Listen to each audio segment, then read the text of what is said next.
안 돼요, 이거는. 원주민만을 보고 행정을 하는 것은 아니고 전체를 바라보고 해야 되기 때문에.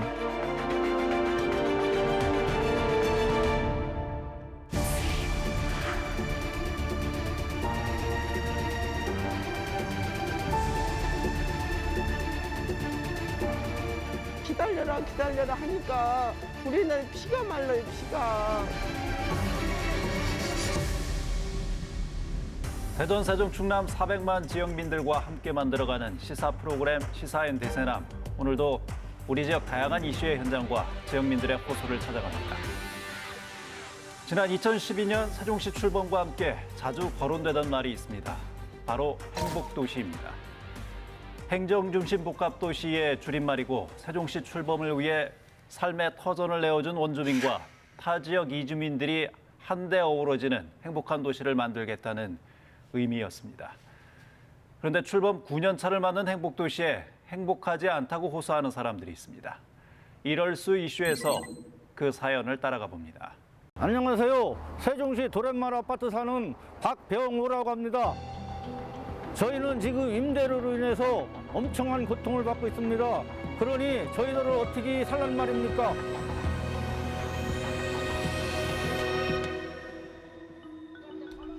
세종시 도랫마을 행복아파트를 찾았습니다. 행복아파트는 서민 생활 안정을 위해 공공주도로 건설된 영구 임대주택으로 도랫마을 7단지와 8단지가 해당하는데요. 이곳에 입주한 원주민들은 서민을 위한다는 취지와 달리 생존권을 위협받고 있다고 호소합니다. 예고 없이 큰 폭으로 인상된 임대료와 보증금이 문제라는 겁니다. 한 대가 80% 정도 올랐어요.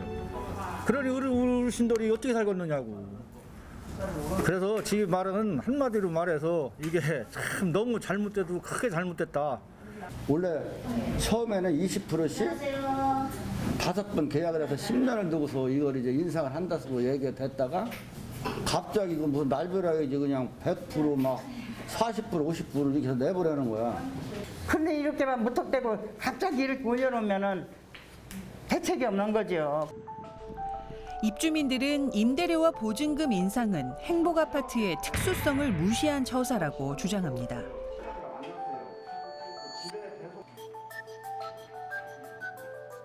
우리가 일반 임대하고 틀린 것이 세종시 건설을 위해서 주민들이 기꺼이 내준 그 대가로 지어주신 건데 내 집을 잃었잖아요. 어디 가서 노인분들 일할 데도 없고 내 집도 없고 그래가지고 나라에서 져준 거예요. 이 아파트가 특별히 세종시를 건설하기 위해서.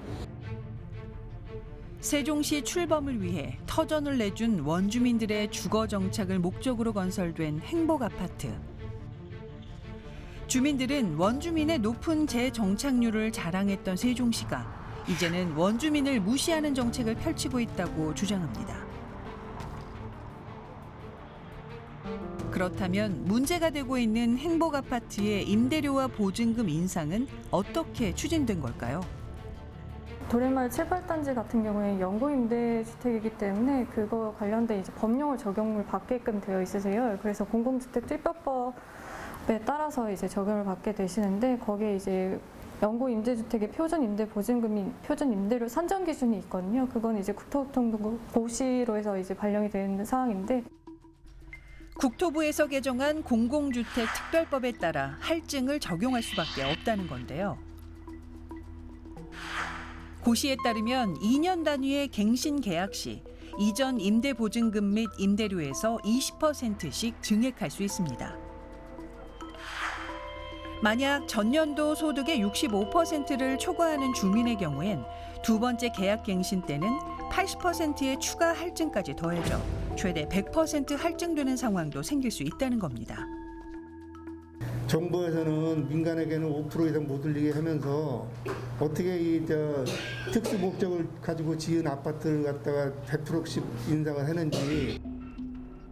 주민들은 주택임대차 보호법에서도 매년 5% 이상 인상을 금지하고 있는데 원주민과 영세민을 위한 임대주택에서 100%까지 할증을 적용하는 것은 무리한 행정이라고 주장합니다.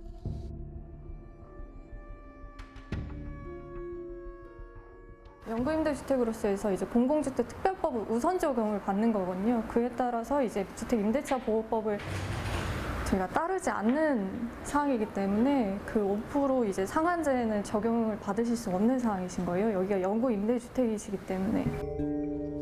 상위법인 공공주택특별법을 따를 수밖에 없다는 건데요. 그렇다면 행복아파트의 특수성은 고려될 수 없는 걸까요? 도련마을 7, 8단지는 원주민만 살고 계시지는 않아요. 네, 당초에 원주민을 위해서 그 아파트를 지은 것은 맞아요. 맞는데 이제 입주율이 저조하다 보니까 이제 원주민뿐만이 아니고 이제 주변에 이제 그 수급자분들도 많이 이제 같이 와서 사시거든요. 거의 지금 비율을 보면 한 반반 정도 된다고 보시면 돼요. 그래서 시장님 입장에서는 뭐 저희 입장도 마찬가지입니다. 그 원주민만을 바라보고 행정을 하는 것은 아니고 시민 전체를 바라보고 행정을 해야 되기 때문에. 세종시는 입주 초기에 원주민들을 우선으로 보상금 1억 미만자를 모집했지만 입주율이 저조하자 소득 기준에 따라 일반인 무주택자까지 조건을 완화했습니다. 현재 행복아파트의 입주 비율은 일반 영구 임대주택과 비슷해졌는데요. 결국 입주민들이 원주민으로만 구성된 것이 아니기 때문에 기존의 영구 임대주택으로서 해석을 받아야 한다는 겁니다. 편히 살게 해주겠다 걱정 말라 하고서는 지금 와서는 이런저런 구실을 붙여가지고 우리만 특별대 해줄 수 없다. 그러니까는 똑같은 임대법에 의해서 올리겠다 하고 그럼 그게 뭡니까 도대체. 속인 것밖에 안 돼요 이거는. 그렇다면 실제로 입주민들의 부담은 어느 정도일까요? 먼저 할증 전에는 주택 규모에 따라 8단지의 경우 최저 6만 7천 원에서 최고 11만 원, 7단지는 최저 12만 1천 원에서 최고 17만 9천 원의 임대료를 부담했고 임대료 외에 최저 598만 4천 원에서 최고 1,660만 원의 보증금을 내고 거주해왔습니다. 할증제가 적용되면 월 소득에 따라 최저 12,600원에서 최고 17만 9천 원을 추가로 부담해야 하는 상황입니다. 많이 부담돼요. 그전에는 그렇게 많이 안 냈었는데 8만 8,900원을 내던 것이 지금 14만 원이 안 돼요. 왜 그러냐면 거기다가 내 노령연금 30만 원 나오잖아요. 그것까지 해서 소득을 잡아갖고 100%를 내더라고요. 우리 8단지만 혼자 이렇게 살고 어르신들이 만 75세가 153명 있어요. 그분들이 사람을 얼마나 살거든요. 물가는 오르지, 돈은 한정돼 있지. 지금 얼마나 어려워 코로나 때문에. 원주민 입주자들은 입주 당시 약속했던 주거권 보장을 지켜달라고 호소하고 있습니다. 이춘희 시장님이 그때 당시 당첨만 되면 사실 저기 임대비 안 받는다고 했어. 그때에 200몇 명이 저기 연기국에서 할 때 나도 갔는데 200명이면 눈이 400개요. 그런 데는 거짓말을 한다면 이건 말이 아니지. 원주민 그 손실보상을 위한 목적의 규정을 적용을 받아서 2012년, 2014년, 2016년, 2018년 이렇게 그 규정에 따라서 계약을 했습니다. 그리고 입주할 당시에 저희가 이 아파트에 살면서 형편이 나아지고 소득이 늘어나면은 향후 그 분양 전환을 해주겠다라는 그런 약속까지 받은 상태에서 저희가 입주를 했습니다. 실제로 2012년 입주 당시 모집 공고를 보면 행정도시건설로 이주하게 된 예정지역 내 영세, 서민의 생활 안정을 위해서 사업계획 승인을 받아 영구적인 임대를 목적으로 건설한다고 명시돼 있습니다. 그런데 이번 재계약에서 입주 당시 계약에는 없던 할증 내용이 추가된 겁니다. 형편이나 이제 소득이 좀 되는 사람들은 분양 전환을 해주는 게 아니고요. 갑자기 이제 형편이나 소득이 좀 되는 사람들은 아파트에서 나가는 걸로 나가서 민간 아파트를 구입하거나 아니면 민간 아파트에 이제 임대를 받는 걸로 그런 걸로 이제 그 약속을 바꿨습니다. 할증만 적용된 것이 아니라 할증률에 따라 퇴거를 해야 하는 상황도 발생한다는 건데요. 금년도 100% 인상을 하는 사람은 2년 후에는 재계약을 안 해주고 나가라는 거예요. 2년 후에는. 그리고 80% 이상만 여기서 거주할 수 있다. 그래서 우리 같은 경우 100% 인상 안 되는 사람은 2년 후에는 이제 재계약이 없는 거죠. 여기 원주민이라도 여기를 나가야 되는 거예요. 100% 정도 인상되는 분들은 그렇게 많지가 않다는 거예요. 그러니까 저희가 지금 다 따져보진 않았지만은 900세대 중에서 한 100% 정도 인상되는 부분들은 한 30여 세대 정도라는 점, 이런 것들을 볼 때 그게 지금 우리 임차인들께서 생각하시는 그 정도의 수준은 아니라고 저희는 봅니다. 임대료 인상의 부당함과 시에서 임대료를 규례로 제정해 줄 수 없다. 결국 입주민들은 세종시청과 정부 세종청사 등에서 집회를 열며 임대료와 보증금 정상화를 촉구하고 나섰습니다. 입주민들의 지속적인 요청에 세종시장은 면담 자리를 마련하고 대화를 나눴습니다. 그 면담 자리에서 최고 화가 나는 것이 이춘희 시장께서 언제적 원주민이냐, 원주민 얘기하지 마라고 그래요. 노무현 대통령이 여기 원주민의 희생이 있음으로써 국가 균형 발전에 이 도시가 성립이 된다. 우리 원주민들의 그런 기여는 틀림없이 기억을 하겠다라고 했어요. 세종시는 타 신도시에 비해서 사실 이 원주민의 재정착률이 상당히 높지 않습니까? 예, 그렇습니다. 예, 이것이 이제 세종시의 큰 자랑 중에 하나이기도 했는데 지금 화면을 보니까 이 본인들이 거주권이 상당히 지금 불안해졌다, 이렇게 원주민들이 호소하고 있는 것 같습니다. 네, 맞습니다. 세종시는 당시에 이제 재정착률이 70%에 육박한다거나 행복 2배, 행복 아파트다 하면서 행복 아파트에 대해서 대대적으로 홍보를 했었는데요. 다시 한번 이거 행복 아파트의 건설 배경을 좀 알아볼 필요가 있을 것 같습니다. 세종시가 되기 이전인 옛 연기군에 살던 분들, 그러니까 원주민에 대한 사회적 배려 차원에서 건설된 아파트인데요. 그렇기 때문에 입주 당시 토지 수용에 대한 보상을 1억 원 미만으로 이렇게 적게 받으신 분들, 그리고 60대 이상의 고령층들, 그래서 이게 취약계층들을 대상으로 지어진 아파트입니다. 예. 그래서 원주민에 대한 배려의 목적이 있다 보니까 다른 곳에 비해서도 임대료가 좀 저렴했었고요. 그러다 보니까 그때나 지금이나 이렇게 갑작스럽게 임대료가 인상될 것이라고는 누구도 예상하지 못했었던 상황입니다. 예, 말씀하신 뭐 그런 공감대가 이미 오래전부터 형성돼 있었기 때문에 주민들이 반발하고 있는 건데요. 이번 갑작스러운 임대료 인상 결정에 대해서 일관성이 없는 행정이고 도리어 원주민들에 대한 역차별이다, 이렇게 호소를 하고 있는 상황입니다. 예, 그러니까 이게 국토부 고시가 개정됐기 때문에 세종시 시설관리공단하고 이 세종시는 국토부의 고시를 따를 수밖에 없다, 이런 입장이지 않습니까?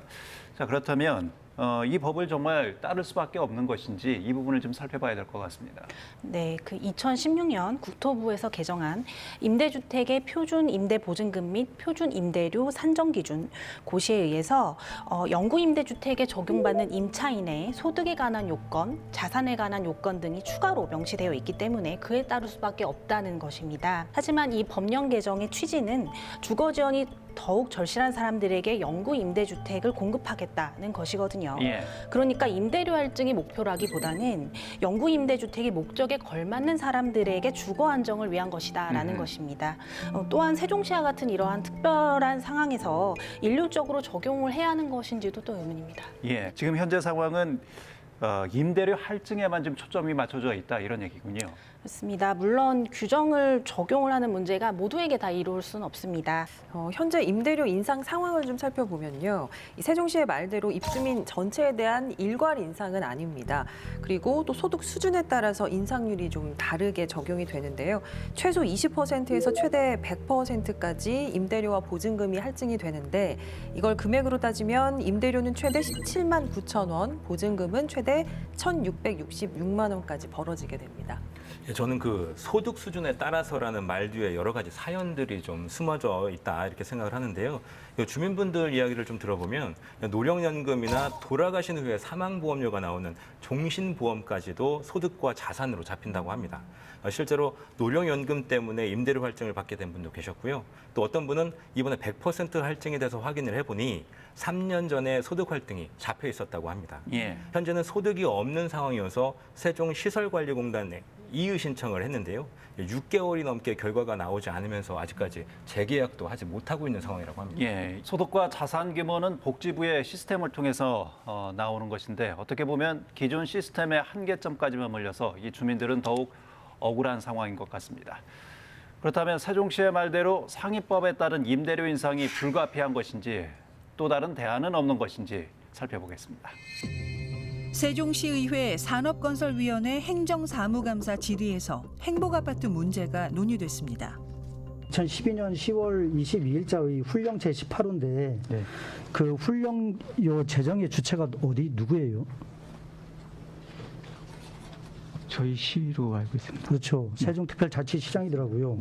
그런데 이 특례 규정에 보면은 행복아파트의 입주 자격, 입주자 선정 및 관리 등에 관한 사항과 입주계약, 입주자 관리, 퇴거 요건, 관리비 보전 등에 관한 세부적인 사항은 따로 정할 수 있다라고 이렇게 돼 있어요. 따라서 임대료의 동결 또는 뭐 감면 뭐 이런 내용들을 규정에 담을 수 있는 이 특례 규정이 있더라고요. 이 16조에서 말하는 것처럼 따로 정한 규정이 있어요? 따로 정한 규정은 없습니다. 없죠. 네. 그러니까 어쨌든 저희가 공무원이다 보니까 이제 법령에 자유롭지 못하지 않습니까? 그래서 이제 그 임대료라든지 그 임대 보증금을 인상하는 거에 대해서는 국토부 기준에 따라서 저희가 이제 움직여야 돼요. 움직일 수밖에 없는 구조이기도 하고요. 행복아파트의 특수성을 인정할 수 있는 특례 규정을 마련해달라는 요청에 세종시는 행정적 어려움이 있다는 입장을 밝혔습니다. 그 세종시가 주장하는 이제 근거는 이제 국토부의 표준 임대료 산정 기준인데 이 규정대로 준수를 해야 되기 때문에 임대료 인상해야 된다라고 하는 주장은 잘못된 주장이고 사실과 다릅니다. 이거를 하지 않는다고 처벌받거나 제재를 받는 조항은 없어요. 인천도시개발공사, 부산도시공사에서도 자기네들의 소유하고 있는 연구임대 아파트 임대를 동결하겠다라고 발표를 했어요. 세종시의 정책과 반대로 부산과 인천도시공사에서는 공공임대주택의 임대료를 동결, 감면하기로 결정했습니다. 부산시의 사례를 살펴보면 코로나 등의 경기 침체로 인한 주거비 부담을 덜기 위해 임대료와 보증금을 동결, 감면하기로 했는데요. 국토부의 고시가 있지만 자체적 기준으로 임대주택을 공급하며 시민의 주거 안정을 위한 공공기관의 역할을 강조했습니다. 그렇게 따지면은 세종시도 동결할 수가 있는 거죠. 근데 이제 결과적으로 그러면 어떤 그 법령의 근거에서 인상을 결정했냐? 이거는 사실 그 참고 사항이었고 시장의 의지가 있으면은 동결시킬 수 있다는 얘기죠. 삶의 터전을 잃은 원주민들의 재정착을 위해 건설된 행복아파트. 주민들이 기억하는 약속은 지켜질 수 있을까요? 저희들은 처음에 들어올 적에 임대료 걱정 안 하고 편하게 살 수 있도록 해준다더니 왜 이렇게 임대료를 많이 올립니까? 걱정 없이 잘 살게 해주십시오. 이 상위법이라서 따를 수밖에 없다라는 이 국토부의 고시가 다른 지역의 사례를 보니 반드시 따라야 하는 그런 강제성이 있는 것은 또 아니네요. 네, 이 해당 국토부의 고시는요, 행정조직 내부의 활동을 규율하는, 그러니까 행정기관 내부의 권한 행사에 대한 대강의 기준을 마련한 것이라고 보시면 됩니다. 그러니까 즉 반드시 따라야 하는 강제성은 없는 거고요. 특히 그 국민의 이익을 침해하는 행위를 할 경우에는 그 적용에 있어서 신중을 해야 합니다.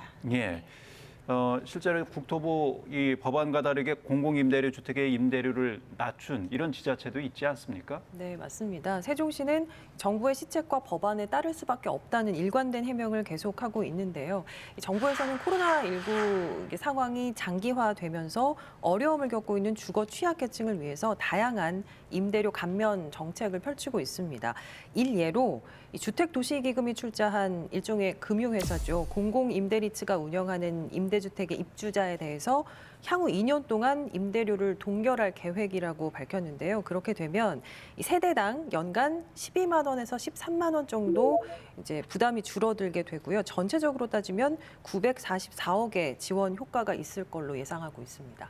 앞선 영상에서도 보셨지만 부산, 인천과 같은 지역에서도 국토부 법안하고는 별개로 좀 착한 임대료 운동에 동참을 하고 있는 거거든요.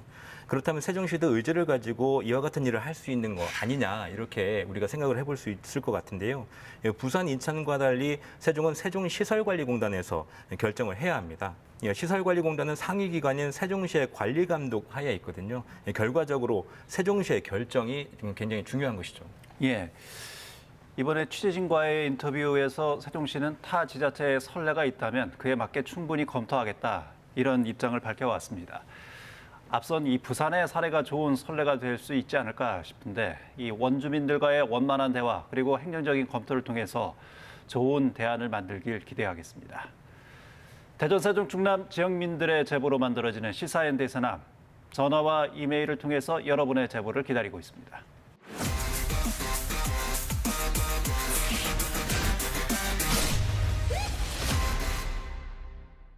저희 프로그램에서는 지난 4월 20일 방송에서 충남 태안군 신진항에서 벌어진 선박 화재 사고를 전해드렸습니다.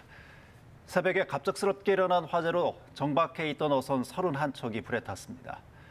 지난달엔 사고 이후 87일 만에 화재로 침몰한 어선들이 모두 인양됐다는 소식이 전해졌습니다. 그렇다면 현재 생계수단인 어선을 잃은 어민들은 어떻게 생활을 이어가고 있는지 태안 신진항을 다시 찾아가 봤습니다. 정박해 있던 어선 한 척에 불이 붙습니다. 이어 옆에 배들로 거세게 번집니다. 3월 23일 새벽 3시 30분경 충남 태안군 근흥면 신진도항 선박 화재 현장입니다. 이 사고로 총 31척의 배가 불에 타고 2명이 경상을 입었는데요. 충청남도는 피해액만 170여억 원으로 추산하고 있습니다.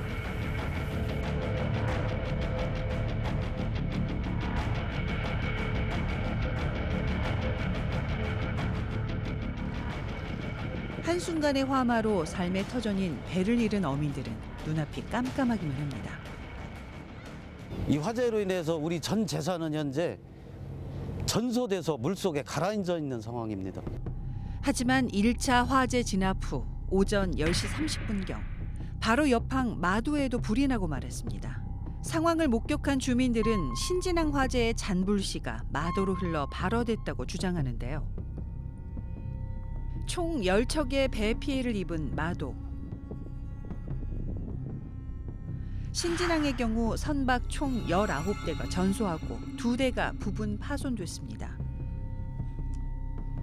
원인 불명의 화재를 겪은 마도는 선박 총 5척이 전소하고 5척이 부분 파손되는 피해를 입었습니다. 이렇게 돼서 우리는 뭐 먹고 사냐고 지금 다 빚으로 했는데 지금 죽고 싶은 심정이라고 지금 아주 가슴이 터져갖고 난 죽었어.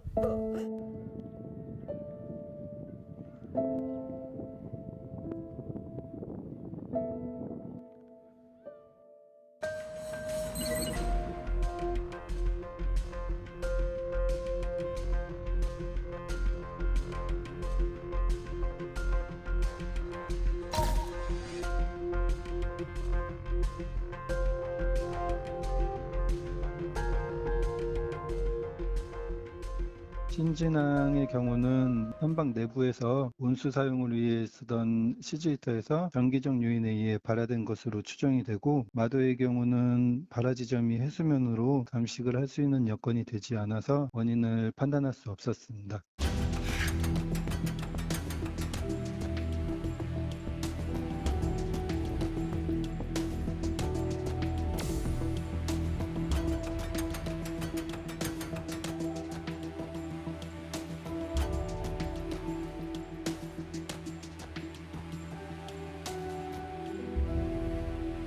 화재 선박들에 대한 인양 작업이 87일 만에 지금 마무리가 됐다라는 소식이네요. 네, 태안군이 군 예비비 10억 원을 우선 투입해서 지난달 18일에 총 23척의 선박 인양을 완료했습니다.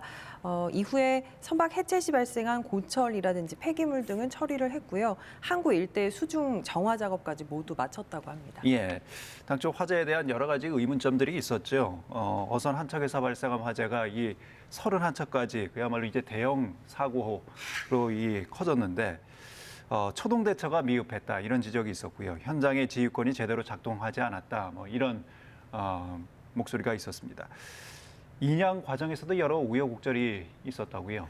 예, 말씀처럼 그간 화재 원인이나 피해 사실 규명 등이 쉽지 않았던 만큼 그 어민들과 군 사이에 그 적지 않은 갈등이 있었습니다.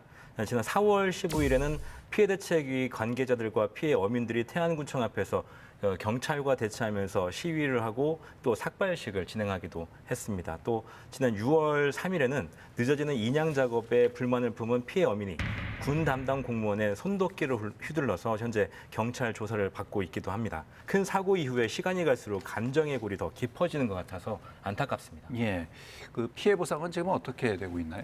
네, 충청남도에서는 어선 대체에 대한 융자 지원책을 마련했고요. 긴급 경영 안정자금 명목으로 한 척당 3천만 원씩의 예산을 편성했습니다. 또 태안군에서는 피해 어선 선주와 선원들 42명에게 총 1억 3,600만 원을 조기 지급했는데요. 피해 규모에 따라서 차등 지급됐다고 합니다. 예, 무엇보다 이제 어민들의 생활 안정이 중요할 텐데 지금 현재 어민들의 상황은 어떤지 화면으로 다시 보도록 하겠습니다.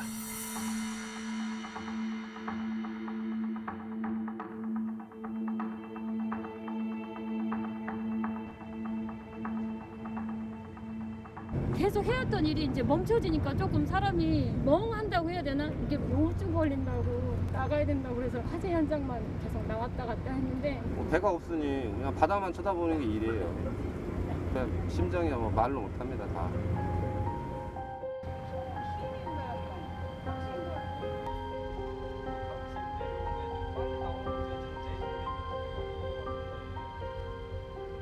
대책을 세워놓는다고 했지만 실효성 있는 대책은 하나도 없습니다.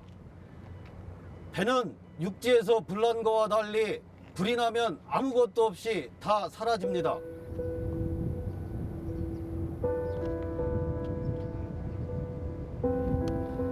도에서 군에서 이렇게 나라에서도 이 불난 사람들 좀 어여쁘게 좀 도와주실 거면 얼마나 좋겠어요. 비자도 내야지 먹고 살아야지. 진짜 이제 빚도 한두 끝도 없어요. 있잖아 이제 비상아 배질래도 지금 엄두도 못 내서 지금 배도 못 짓고 사지도 못하고 있어요.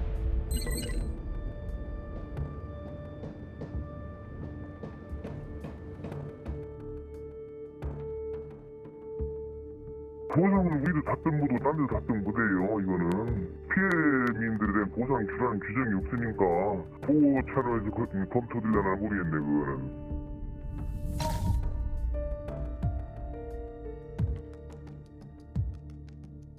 피해가 났다고 해서 어민 대책급비 단 1원도 보조는 없습니다. 피해 어민들이 갚아야 할 빚이죠. 한시적 이자 감면 해줄 수 있는지 답변 좀 부탁드려 보겠습니다. 만약에 지급할 수 있는 여지를 준다면 지급하고 싶다는 것이 제 개인적인 소이다 말씀드리고요. 다만 이 문제는 어떤 공적 입장에서 볼 때는 형평성 문제지 법적 근거를 따지지 않을 수 없다.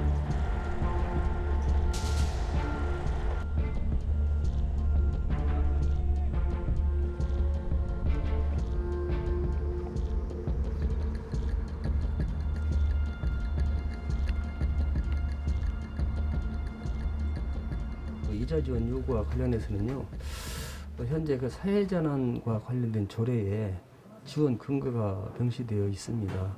그렇지만 이제 이 부분에 대해서는 포괄적으로 그 지대본 심의로 결정이 필요한 사항입니다.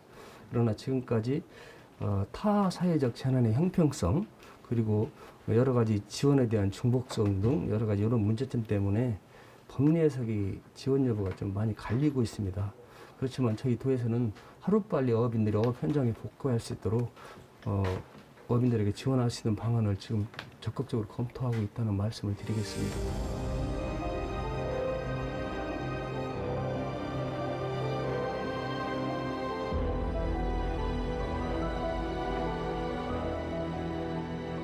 사고 이후 100일이 넘었습니다만 어민들의 표정은 여전히 어둡습니다.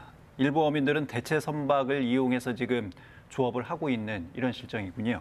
네, 말 그대로 일부 아니 극소수의 어민들이 대체 선박을 이용해서 조업에 나서고 있다고 합니다. 하지만 대부분의 어민들은 화면에서 보셨다시피 두 손을 놓고 있을 수밖에 없는 상황이라고 하는데요. 충남도에서 피해 주민들을 위해 대체 어선에 대한 지원을 해주고는 있지만 이 지원이 융자 지원이라고 합니다. 5년 거치 10년 상환, 연 2% 정도라고 하는데요. 이런 한계가 있다 보니까 어민들이 당장 배를 마련해서 조업에 나서기에는 좀 어려움이 있다고 합니다. 예. 네, 사실 상당수의 어민들이 낚시배나 조업 어선을 마련할 때는 전 재산을 투자하거나 대출을 받아서 배를 건조했다고 알고 있습니다. 그러니까 안 그래도 빚이 있는데 또 빚을 지어야 하는 그런 상황이거든요. 주민들은 좀 현실적인 지원 대책이 필요하다는 아쉬움을 내비치고 있습니다. 예. 현재 주민들은 이제 단순히 저리로 융자해 줄 것이 아니라 그 이자를 좀 지원해달라 이런 목소리인 것 같습니다. 예, 맞습니다. 충청남도에서는 이 주민들의 이런 이자 지원 요구에 그 내부에서도 좀 찬반 의견이 엇갈리고 있는 상황입니다. 아직까지 이런 지원 전례가 없었기 때문에 형평성 문제가 발생할 수 있다는 건데, 하지만 또 앞으로 긍정적으로 좀 더 검토를 해보겠다고 하니까 조속한 대책이 마련되기를 기대해 봐야겠습니다. 예, 이번 사고가 단순히 불행한 사고로만 끝나면 안 되겠지요. 이번을 계기로 부족했던 재난 시스템을 다시 점검하고 피해 주민들에게 어떤 지원책의 실효성이 있을지 다각적으로 검토하는 계기가 됐으면 합니다. 무엇보다 피해 어민들이 사고 전의 일상으로 하루빨리 복귀할 수 있기를 바랍니다.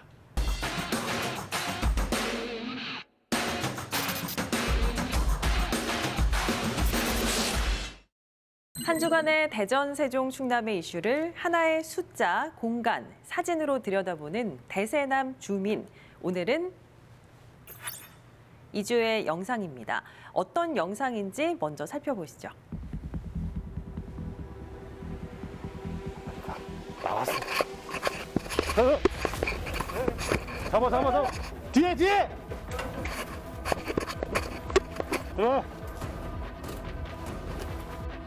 네, 뭔가 상당히 급박해 보였죠. 어떤 상황인지 짐작이 가시나요? 예, 굉장히 좀 다급한 상황인 것 같고 경찰복도 눈에 좀 보이고요. 뭐 숨어라, 뭐 도망가라, 뭐 이렇게 좀 그런 상황들인 것 같은데 네. 예전에 불법 오락실 단속 현장을 제가 동행 취재한 적이 있는데 그때 생각이 많이 나네요. 저는 형사 사건에서 증거 자료로 종종 보던 영상 같아요. 이 경찰관이 현장 출동하면서 몸에 이제 카메라를 부착해서 촬영한 영상 같은데요.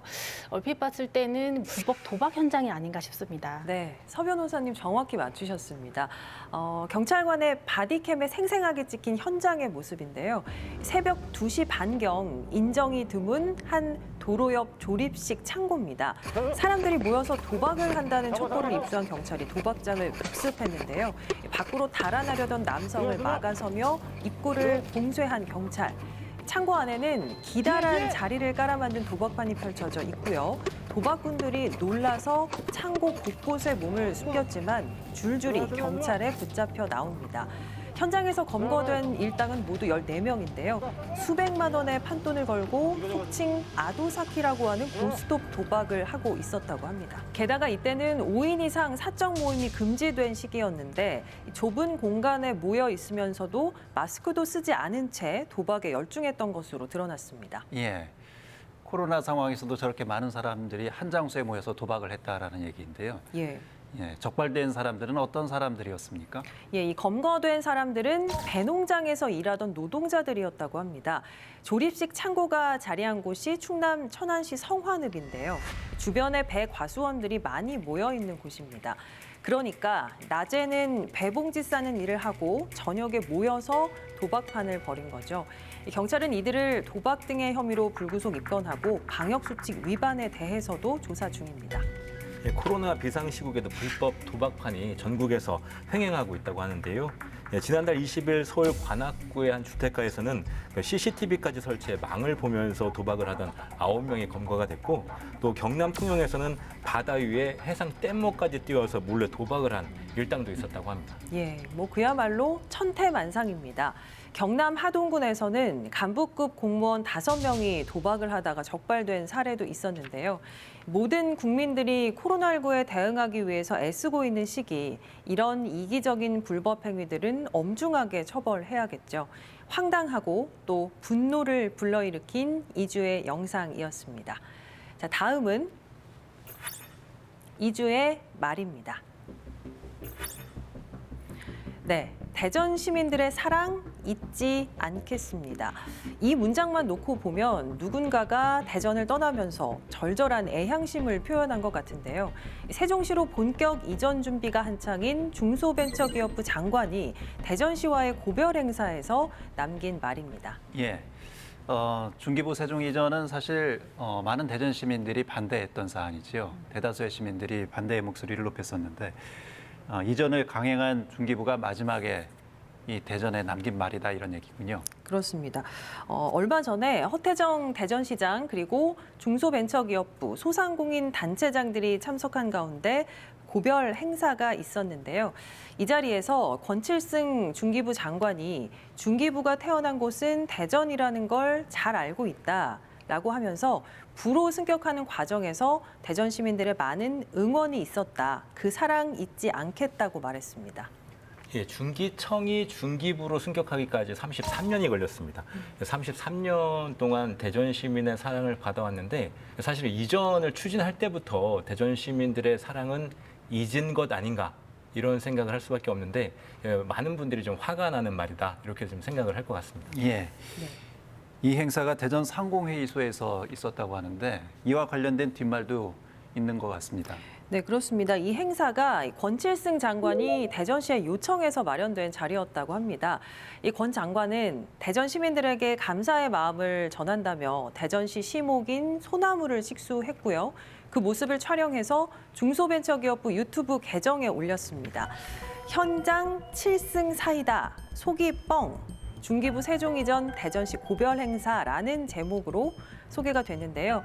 과연 이 영상을 본 대전 시민들도 속이 뻥 뚫렸을지는 의문입니다. 중기부 장관과 두 손을 맞잡고 웃고 있는 허태정 시장의 모습, 저는 요즘 말로 사이다가 아니라 고구마 100개 먹은 심정이다, 이렇게 표현하고 싶습니다. 예, 물 좀 드셔야겠어요. 네. 예, 허태정 대전시장은 중기부 빈자리를 대신해서 그 기상청이라든지 이렇게 상응하는 기관 유치로 다 채웠다, 뭐 이렇게 좀 생각을 하고 있는 것 같아요. 그런데 사실 지금 이삿짐을 싸려고 하는 기관들이 더 있거든요. 예, 중기부 산하 기관인 소상공인진흥공단도 그렇고요. 신용보증재단 중앙에도 세종에 부지를 확보를 하고 있답니다. 또 얼마 전에는 경남에서 대전에 있는 LH연구원의 경남 혁신도시 이전을 요청하고 나섰습니다. 이런 상황에서 중기부의 공백은 앞으로 더 커질 것 같습니다. 네, 현재 정부 대전청사에 있는 중기부 본청은 오는 9일부터 순차적으로 세종으로 이전을 시작합니다.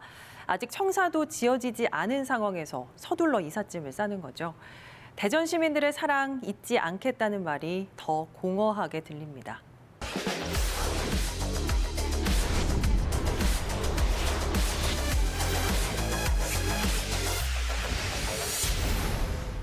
올해 상반기 안에 국회 통과를 기대했던 국회 세종의사당 설치 법안을 담은 국회법 개정안이 결국 6월 임시국회 문턱을 넘지 못하고 사실상 무산이 됐습니다.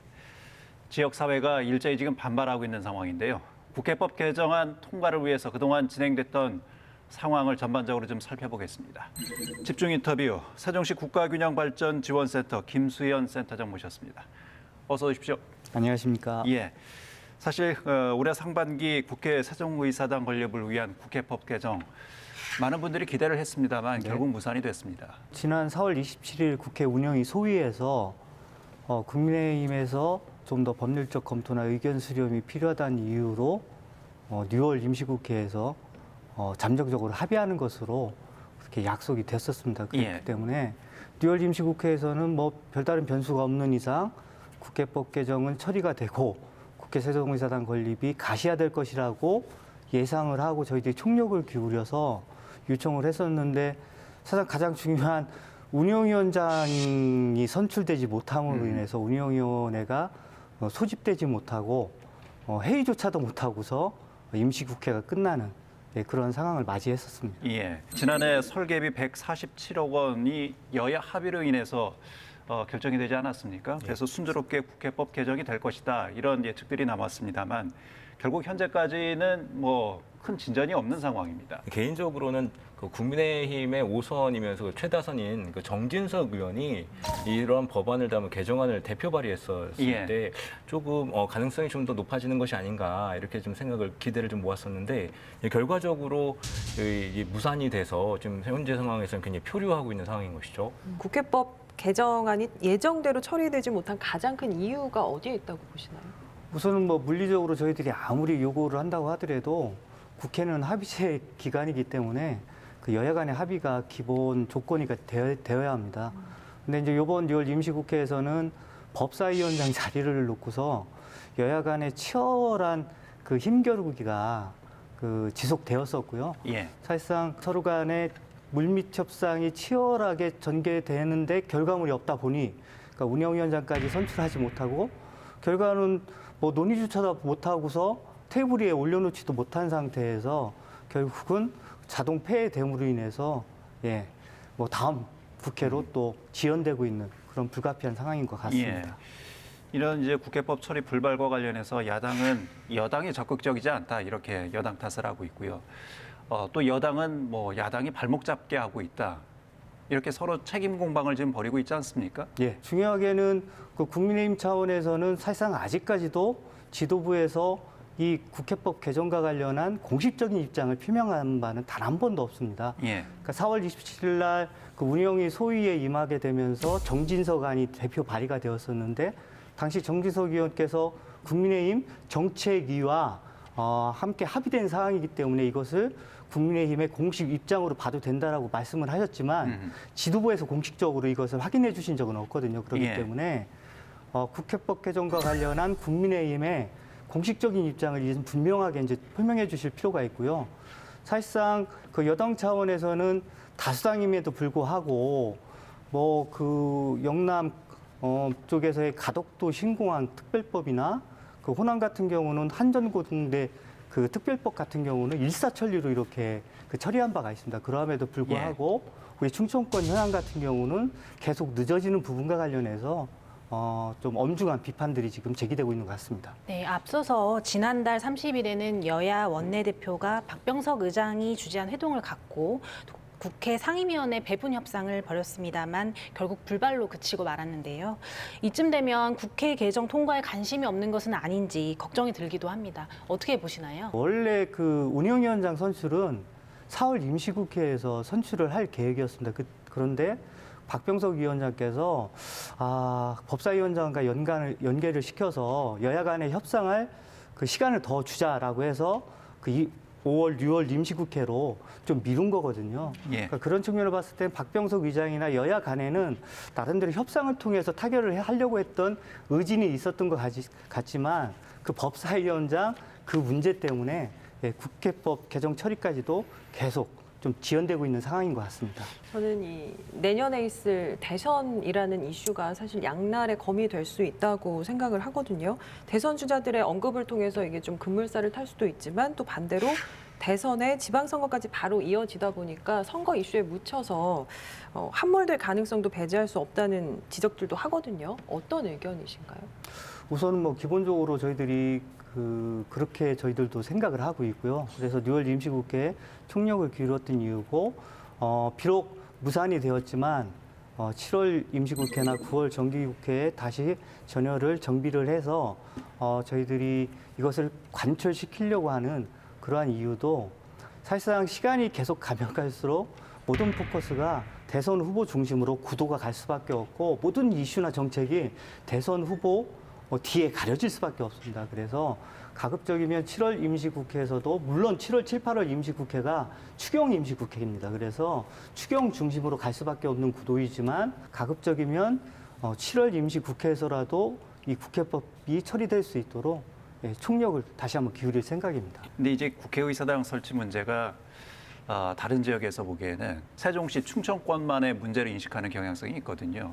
이게 사실 이 국토균형 발전에 상징적인 의미가 있지 않겠습니까? 이 국회법 처리와 관련해서도 세종시 원래 탄생 취지가 지방분권이나 국가 균형 발전의 이제 선도도시로 태어났기 때문에 옛날 행정수 의원 판결에도 전국적으로 이러한 철학을 가진 또 생각을 가진 분들의 지지와 연대가 있었기 때문에 행정중심 복합도시로 이렇게 또 추진되고 있는 겁니다. 그래서 저희들이 비대위를 구성하는 과정에 있어서도 뭐 세종시 중심으로 이렇게 운영하는 것이 아니라 기본적으로 대전, 충남, 충북의 인사들도 대표로 모시고 또 중요하게는 호남이나 영남, 수도권의 권역별 대표도 저희들이 모시려고 합니다. 그래서 비대위가 단순히 세종시의 현안만을 대표하는 그런 비대위가 아니라 이 국회 세종이사당 건립이 지방분권 국가균형 발전을 위한 국책 사업으로서 필요하다는 당위성이나 명분을 좀 저희들이 얻으려고 생각하고 있고요.